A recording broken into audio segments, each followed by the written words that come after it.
তোমার পরিচয়টা দাও। আসসালামু আলাইকুম, আমি এমডি বিল্লাল হোসেন খান। আমি ন্যাশনাল পলিটেকনিক ইনস্টিটিউটের একজন স্টুডেন্ট, অষ্টম শ্রেণীর একজন স্টুডেন্ট। আমি 7 সেমিস্টার পার হওয়ার পর আমি ইন্টার্নশিপের জন্য একটু টেনশনে পড়ে যাই। আমি চিন্তা করি যে কোথায় ইন্টার্ন করব, কোথায় গেলে ভালো হবে, আমার কোথায় গেলে আমার লাইফ সেট হবে। আমি অনেক ভাবনা চিন্তায় পড়ে যাই। তখন আমি আমার যে আগের ব্যাচে আমার যে সিনিয়ররা ছিল তাদেরকে আমি বিষয়গুলো বলি। তারপর তারা আমাকে সাজেস্ট করলো। আমিও নানান জায়গা থেকে দেখে টেকনোলজি পল্লী দেখলাম। আমি এখানে আসি, ভিজিট করি। ভিজিট করার পর এখানে আসলাম, স্যারদের সাথে কথা বললাম, তাদের ল্যাব দেখলাম। সবকিছু দেখার পর আমার কাছে মনে হলো যে না, আমি এখানে থাকলে হয়তো ভালো কিছু একটা করতে পারবো। তো আমার সাফার ভালোই ছিল। আমি শুরু থেকে অনেক কিছু শিখতে পেরেছি। রানিং অবস্থায় আমি অনেক জায়গায় ইন্টারভিউ দিয়েছি। ইন্টারভিউ দেওয়ার পরে আমার অনেক জায়গা থেকে কল আসছে। আমি ইন্টার্নশিপ রানিং অবস্থাতেই আমার আল্লাহর রহমতে জব হয়ে গেছে। আমি এখন বর্তমানে রাশা টেকনোলজিসে সাপোর্ট ইঞ্জিনিয়ার হিসেবে আছি। আল্লাহর রহমতে অনেক ভালো আছি। আমি আমার ইন্টার্নশিপ কমপ্লিট করার আগেই আমি আমার জবটা পেয়ে যাই। আমি ধন্যবাদ জানাই আমার শ্রদ্ধেয় টিচার সোহেল নিজাম স্যারকে। উনি আমাদের এত সুন্দরভাবে ট্রেন করেছে, উনি আমাদের এত সুন্দরভাবে গাইড করেছে। তো আমি আমার সাপোর্টের জন্য কিছু কিছু প্রশ্ন করছে ওরা, যে তুমি যেখানে এখন কর্মরত আছো, হ্যাঁ, এখন দৈনন্দিন কি কি কাজ তোমাকে করতে হয়, বা তুমি চাকরি পাওয়ার পর কি কি কাজ করতে হচ্ছে এখন তোমাকে ওখানে? আমি এখন বর্তমানে আমি হচ্ছে রাশা টেকনোলজিসে আছি। তো ওইখানে আছে আমাদের ভিসল, সবাই অবশ্যই নাম শুনেছে ভিসলের যে ওয়েলটি, ভিসলের যে অন রাউটার, এগুলা যে আছে নেটওয়ার্ক যে ডিভাইস গুলা আছে, তো আমরা হচ্ছে ওগুলার সাপোর্ট দিয়ে থাকি। আমরা সমস্যার সমাধান নিয়ে কাজ করা, তাই তো? সমাধান করা, ট্রাবল শুটিং করা, এগুলো হচ্ছে আমাদের। আচ্ছা, তুমি তো মাত্র ডিপ্লোমা কমপ্লিট করছো, তাই না? আগের কি তোমার অভিজ্ঞতা ছিল তোমার? না, আমি একদমই ফ্রেশার ছিলাম। মানে জিরো, একদম জিরো ছিলাম। এটা তো অনেকে বিশ্বাস করে না, যে তোমাদের ছোট ভাইরা বললো যে আসলে কি আমরা পারবো কিনা। ওদের উদ্দেশ্যে যদি কিছু বলো, যে আসলে তুমি কিভাবে পেরেছো? আমি একটা কথাই বলবো, যদি কেউ শিখার উদ্দেশ্যে আগাইতে চাও, শিখতে চাও, তাহলে আমি বলবো যে টেকনোলজি পড়লিতে আসো। টেকনোলজি পড়লে তোমার জন্য বেস্ট হবে। আমি বলবো না যে এসেই ভর্তি হও। তুমি আসো, তুমি দেখো, ভিজিট করো, দরকার পড়লে তুমি একদিন তার সাথে ক্লাস করো। ঠিক আছে, ক্লাস করে তার সাথে একটু বুঝো যে সে কেমন, তার স্টাডি স্টাইল কেমন, এগুলো তুমি দেখো, তারপরে তুমি ভর্তি হও। তোমাদের কয়জন জব প্লেসমেন্ট হয়েছিল? আমরা 3 জন জব প্লেসমেন্ট হয়েছে। যাক, আলহামদুলিল্লাহ।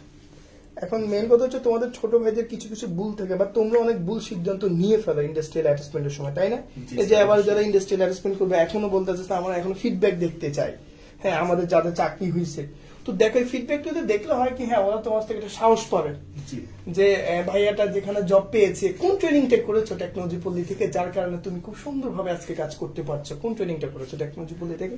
আমি টেকনোলজি পল্লীতে 5-in-1 একটা কোর্স করেছি, যেখানে ছিল সিসিএনএ, সিসকোর একটা সিসিএনএ ট্রেনিং ছিল, একটা সিসিএনএ ছিল, এমটিসিআরই, এমটিসিএনএ, বাকিটিকে দুটো ট্রেনিং ছিল, তারপরে ওএলটি ছিল, সিসিটিভি ছিল। আচ্ছা, ওভারঅল মোটামুটি সবগুলোতে। এর বাইরে কি কোনো কিছু লাগছে এখন তোমার জবে? না, আমার এর বাইরে কোনো। এই যে দেখো, অনেকে ভুল একটা প্ল্যানিং এ শুধু সিসিএনএ করে, বা শুধু কমার্শিয়া বা হার্ডওয়্যার একটা ট্রেনিং করে। আসলে কি দেখো, যেটা তোমার দরকার ওইটা না করে তুমি যদি অন্য ট্রেনিং করো, এটাতে সফলতা পাওয়ার চান্সটা কতটুকু? একদম 0%। এই জিনিসটা তোমাদের ছোট ভাইরা বুঝে না, বা যারা আপকামিং স্টুডেন্টরা ভর্তি হয় তারা না বুঝে কি করে, মানে কর্মভিত্তিক, মানে ডেস্টিনেশন ভিত্তিক ট্রেনিং না করে উল্টাপাল্টা ট্রেনিং করার কারণে এই যে আমাদের ডিপ্লোমার স্টুডেন্টরা বেকার থাকে। দেখো টেকনোলজি বলতে আবার আলহামদুলিল্লাহ 40 জনের জব হয়ে গেছে। অনেকে মনে করে এটা সম্ভব হইলো কিভাবে। তুমি বলো যে সম্ভব হওয়ার পিছনে কোন কোন কারণগুলো ছিল, যে টেকনোলজি বলতে এত আগানো কি কারণে? সম্ভব হওয়ার পিছনে আমি বলবো স্যার আপনার অবদান সবচেয়ে বেশি। আলহামদুলিল্লাহ, আমরা চেষ্টা করি। আপনি যেভাবে গাইড করেছেন, আমরা সাধারণত দেখি যে একটা স্টুডেন্ট যদি কখনো ক্লাস মিস দেয়, তারা 1 দিন 2 দিন বলে, তারপরে খবর আর কোনো খবর থাকে না। বাট আপনি একটা ক্লাস মিস গেলে আপনি প্রক্সি ক্লাস দেওয়ার জন্য আমাদের নিজ থেকে ফোন দিয়ে দিয়ে আমাদের ক্লাসে উপস্থিত করাইছেন। তো এই যে আমাদেরও একটা মানে শিখার আগ্রহ যে জাগছে, এই থেকে যে আমরা যে শিখতে পারছি, এই শিক্ষা থেকে আজকে আমি এত দূর আসতে পারছি। তোমরা যে ব্যাকআপ তো পাইতে নাকি ক্লাস মিস করলে নাকি? একটা ক্লাস মিস গেলে শুধু ব্যাকআপ না, ধরেন আমি একটা জিনিস এখানে সবচেয়ে বেশি আমার ভালো লাগে যে জিনিসটা, সেটা হচ্ছে আমি একটা ক্লাস করতেছি, ক্লাসের একটা টাইম লিমিট সব জায়গাতেই থাকে, কিন্তু আমি একটা জিনিস দেখছি আমাদের কোনো টাইম লিমিট ছিল না, আনলিমিটেড। কখনো শুরুর টাইম দিছে, শেষের টাইম কখনো আমরা দেইনি। আমি এই জিনিসটা দেখছি, আমি একটা ক্লাস করতেছি, আমি বুঝি নেই, আমি আবার পরের ব্যাচেও যদি বসতে চাইছি যে কোনো ব্যাচে বসতে পারবে, আমি বসতে পারবো। এই যে জিনিসটা কত জোস একটা ব্যাপার যে আমরা সবাই কি করে টাইম বলে যায় যে 10টা থেকে 12টা, আমরা কিন্তু তোমাকে কি শুরুর টাইমটা বলছি যে বাপি আপনাদের টাইম হচ্ছে এতটা, কিন্তু শেষ টাইম কখনো বলি না, বলছি? কারণ একটা স্টুডেন্ট 2 ঘন্টার বেশিও তার সময় লেগে যেতে পারে, বা তুমি শিখেছো বা তোমার বন্ধু শিখতে পারে না, সে যেন অন্য ব্যাচের সাথে বসে যেন ওই ক্লাসটা আবার পুনরায় করতে পারে। এই জিনিসটা আমাদেরও পার্সোনালি, আমাদের টিমের এই জিনিসটা আমাদের কাছে খুবই ভালো লাগে। আচ্ছা, তো জব পাওয়ার ব্যাপারে একটা জিনিস কি, তুমি ক্লাস না করলে কি জব পেয়ে যাবে এমন কোনো কিছু কি হয় নাকি? কাজ না শিখলে আসলে জব হয়ে যাবে? এটা আসলে ইম্পসিবল। একটা মানুষ যখন কিনা একটা ইন্টারভিউ বোর্ড ফেস করে তখন আসলে মানুষটা বুঝে। আপনি যদি আমাদের সেই রকম ভাবে ট্রিট না করতেন, আমরা আসলে বুঝতে পারতাম না যে আসলে কিভাবে আমরা তৈরি হয়েছি। That's great. আর তোমাদের যে চাকরি ক্ষেত্রের জন্য আসলে কি আমরা কোনো সহযোগিতা করি কিনা, বা ইন্টারভিউ এর জন্য প্রশ্ন রেডি করে দেয় কিনা, সিভি রেডি করে দেয় কিনা, নাকি আসলে মিথ্যা কথা যা এখানে আসার পরে টাকা নেওয়ার পরেই শেষ দায়িত্ব সব? এটা কি? স্যার, আমি শুরু থেকেই দেখছি আপনি যেভাবে আমাদের যে প্রথম দিন ক্লাস, আসলে আমি একটা জিনিস লক্ষ্য করি যে যখন কিনা আমরা নতুন ব্যাচে একটা জায়গায় নতুন প্রতিষ্ঠানে প্রথমে যাব, ওই প্রথম ক্লাসটা যায় কি যে ইন্ট্রোডিউস করতে করতে আসলে প্রথম ক্লাসটা মিস হয়ে যায়। বাট আমি একটা জিনিস দেখলাম যে আপনার এখানে আমি প্রথম যেই দিন আসছি, জাস্ট আপনি একটা বার বলছেন যে তোমার নাম, পরিচয়, শেষ। এতটুকুতে আমাদের এই যে ক্লাস স্টার্ট হয়েছে, এক রানিং অবস্থাতে আমরা একবারে 3 মাস মানে পুরোপুরি ফুলফিল ক্লাস চলছে। মানে অনেকে বলে না যে মাঝখানে একটা ফাঁকিবাজি বা এরকম যে বিষয় থাকে, এরকম কখনো আমি দেখিনি। যে ট্রেনার কি কখনো লেট করে আসে ক্লাসে? কি মনে হয়? না, আমি সত্যি কথা, আমি অলওয়েজ একটা জিনিস দেখছি যে আমরা আসার আগে অলওয়েজ স্যার আমাদের সামনে বসা, এই যে তোমাদের জন্য ওয়েট করে অপেক্ষা করা। আসলে কি একটা ট্রেনিং এই যে স্বল্প টাকা দিয়ে, হ্যাঁ, আহামরি কি মানে তোমাদের কাছে ট্রেনিং ফিটা কেমন মনে হয়েছে? অতিরিক্ত মনে হয়েছে যে 10,500 টাকা তোমাদের কাছ থেকে নেওয়া হয়েছে? অতিরিক্ত বেশি নেওয়া হয়েছে? যখন কিনা ট্রেনিং স্টার্ট করার পর যখন কিনা আমি মানে সত্যি কথা বলতে আমি যখন ইন্টারভিউ বোর্ড গুলা ফেস করি, তখন আমি বুঝতে পারলাম যে না, আসলে আমি অনেক কিছু শিখছি, অনেক। আলহামদুলিল্লাহ, এটা খুবই ভালো লাগছে। কারণ আমি ইন্টারভিউ দিতে গেলে তো আমার একজন না, আমার সাথে আরো অনেকে থাকে, তাদের সাথে আমি অনেক ইনস্টিটিউটে থাকে, অনেক টেকনিকের থাকে। তো তখন আমি মানে ওদের সাথে কথা বলে বুঝতে পারি যে না, আমি একটা সঠিক সিদ্ধান্ত নিয়েছিলাম। আলহামদুলিল্লাহ। যে তোমাদেরকে রিয়েল ডিভাইসের কথা আমরা বলি, সবাই শুনতে চায় যে স্যার আসলে আপনারা কি মাইক্রোটিক ডিভাইস একটা করে দেন কিনা, এটা কতটুকু সত্যি? তোমাদের কাছে কি ডিভাইস দিয়ে কাজ শেখানো হয়েছে? না, আমি যখন ল্যাবে আসি আমাদের সবসময় আপনি রিয়েল ডিভাইস দিয়ে শিখাইছেন। তো আমরা সবসময় রিয়েল ডিভাইস দিয়ে শিখেছি। আমাদেরকে আপনি এমনও বলেছেন, যদি কখনো মনে হয় যে তুমি এইটা বুঝতেছো না, যখনই তুমি অবসর সময় পাও, তুমি আমার এখানে আসো, ল্যাবে আসো, ডিভাইস নিয়ে তুমি চলে আসো, তুমি আমার এখানেও ডিভাইস আছে, তুমি এখান থেকেও তুমি ইচ্ছা করলে শিখতে পারবা। আমরা সবসময় রিয়েল ডিভাইসে কাজ করেছি। আলহামদুলিল্লাহ। এই যে শেখার কারণে আজকে ভয়টা কতটুকু কেটেছে তোমার, বলো তো? এজ এ ডিপ্লোমা স্টুডেন্ট একদম জিরো থেকে এসে অনেকে মনে করে স্যার আমি পারবো না, আমি গ্রাম থেকে আসতেছি, আমাদেরকে তেমন আসলে ওই সময় শেখার কোনো জিনিস ছিল না আমার ইনস্টিটিউটে, আমি আপনাদের এখানে 3 মাসে আসলে পারবো কিনা, যেখানে সিসিএন ট্রেনিং করতে 3 মাস লেগে যায়, আপনারা 5টা ট্রেনিং দিচ্ছেন, আসলে কোয়ালিটি থাকবে কিনা, এই প্রশ্নগুলো ওরা করলো। তো এটার প্রশ্নের উত্তরে তুমি কি দিবে? তুমি তো একদম লাইভ কাজ করেছো আমাদের এখানে। সত্যি কথা বলতে আমি যখন কিনা ওই যে বললাম, আমি যখন 7 সেমিস্টারে ছিলাম, তখন আমি অনেক চিন্তিত ছিলাম যে আসলে আমি আমার লাইফটা নিয়ে কতটুকু আগাইতে পারবো। আমি সবার সাথে কথা বলে যখন কিনা আমি এখানে আসি, তখন আমি একদমই জিরো ছিলাম। এটা আমার নিজের মনের কথা, আমি একদমই জিরো ছিলাম। এখন আমার কনফিডেন্স লেভেল এমন হয়েছে যে আমি যে কোনো ইন্টারভিউ বোর্ডে গিয়ে যদি ফেস করি, আমি ইনশাআল্লাহ আমাকে ওনারা সিলেক্ট করতে বাধ্য হবে। তার মানে আমার এতটুকু কনফিডেন্স আমি এখান থেকে পেয়েছি। ইনশাল্লাহ ইনশাল্লাহ এটা খুবই একটা বড় পাওয়া আমাদের। এই যে তোমাদের তাহলে স্টুডেন্টদের ধারণা বা ছোট ভাইদের ধারণা আসলে একটা ভুল ধারণা। আসলে আমরা কি ক্লাসে কতটুকু ফাঁকি দিতাম যে এই টপিকটা পড়াবো না, তোমাকে সিলেবাস ধরে পড়ায়নি, এরকম কি হয়েছে নাকি একটু পড়াইছে ওটুক পড়ায়নি, এমনটাই হয়েছে কিনা? অনেকে একটা মিথ্যা কমপ্লেইন দেয় যে আসলে কি এত বড় ট্রেনিং শেষ হওয়াটা সম্ভব কিনা। আমরা কি কোনো টপিক বাদ দিয়েছিলাম?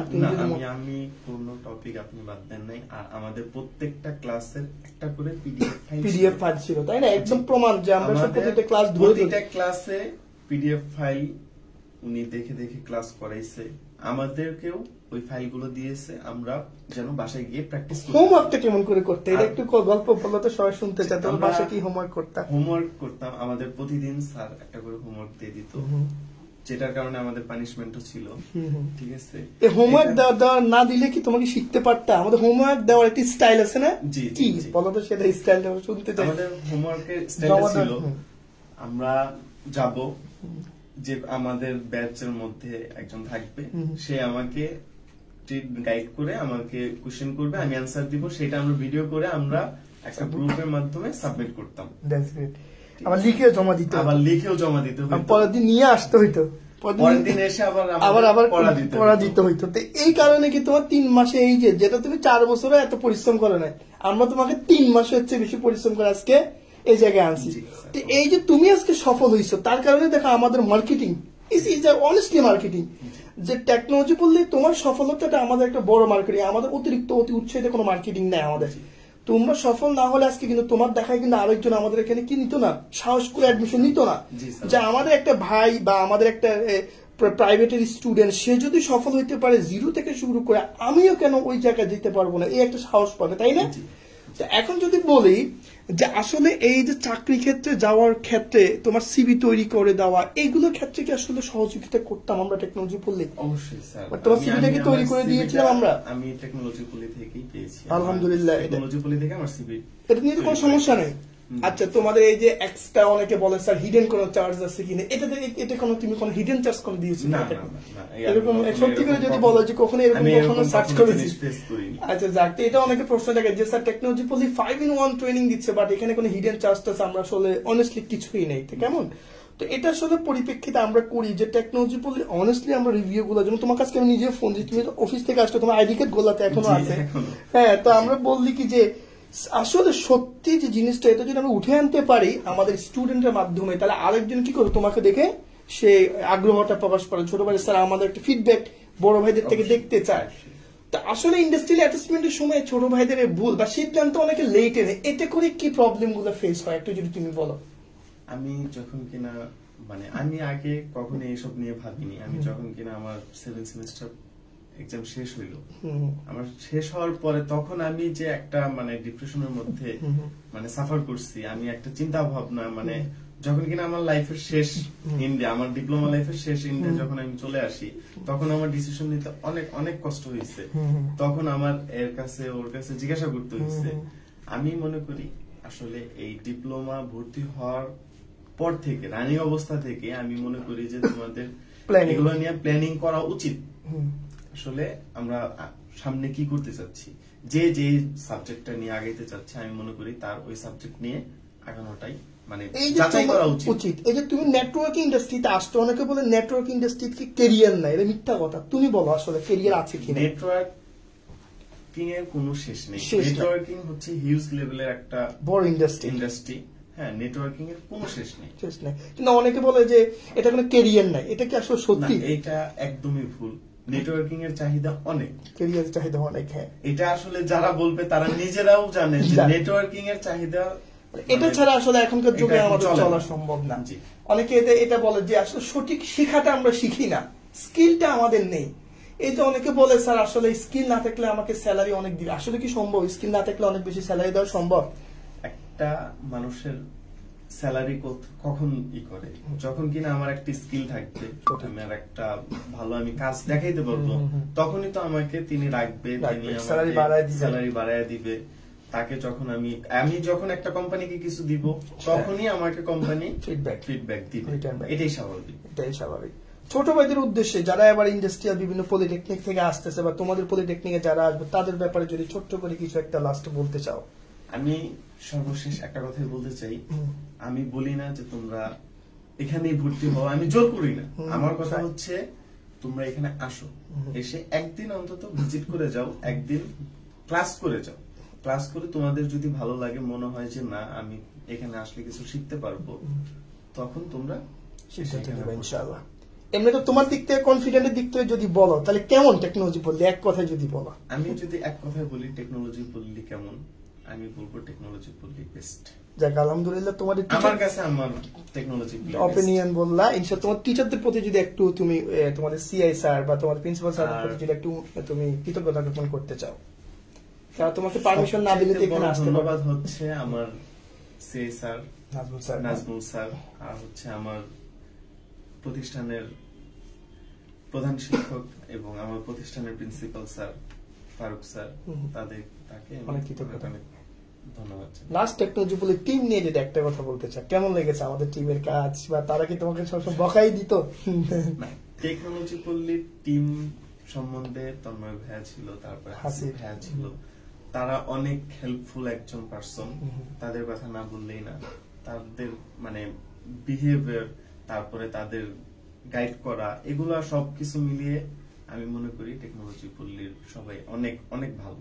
যাক আলহামদুলিল্লাহ, এই যে দিন শেষে আমরা তোমাদের থেকে গুড একটা ফিডব্যাক শুনতে পারি, এটা আসলে দিন শেষে আমাদের ভালো লাগে, যে দিন শেষে আমাদের প্রাপ্তির জায়গা।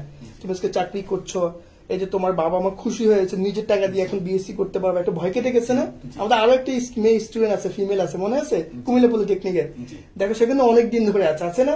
তো দেখো এখন কি হয়েছে, নিজের টাকা দিয়ে কিন্তু সে বিএসসি করবে, তার কিন্তু বাড়ি থেকে আর টাকা। এই যে গুড একটা প্ল্যানিং, সঠিক জায়গায় নির্দিষ্ট জায়গায় যদি স্থির না হয়, কাজ না শিখলে কিন্তু দেখো আমাকে লাগবে, তুমি নিজে কিন্তু চাকরি পেয়ে যাবা। এটাই আমি মনে করি সবার প্রতি একটা ওই তোমার কৃতজ্ঞতা থাকা উচিত, সবার প্রতি আমাদেরকে যারা অনুমতি দিয়েছে এখানে আসার জন্য। তো বাপ্পি, সবাইকে ধন্যবাদ জানিয়ে আল্লাহ হাফেজ বলে আজকে শেষ করবো। সবাইকে ধন্যবাদ দিয়ে দাও। সবাইকে ধন্যবাদ। আসসালামু আলাইকুম।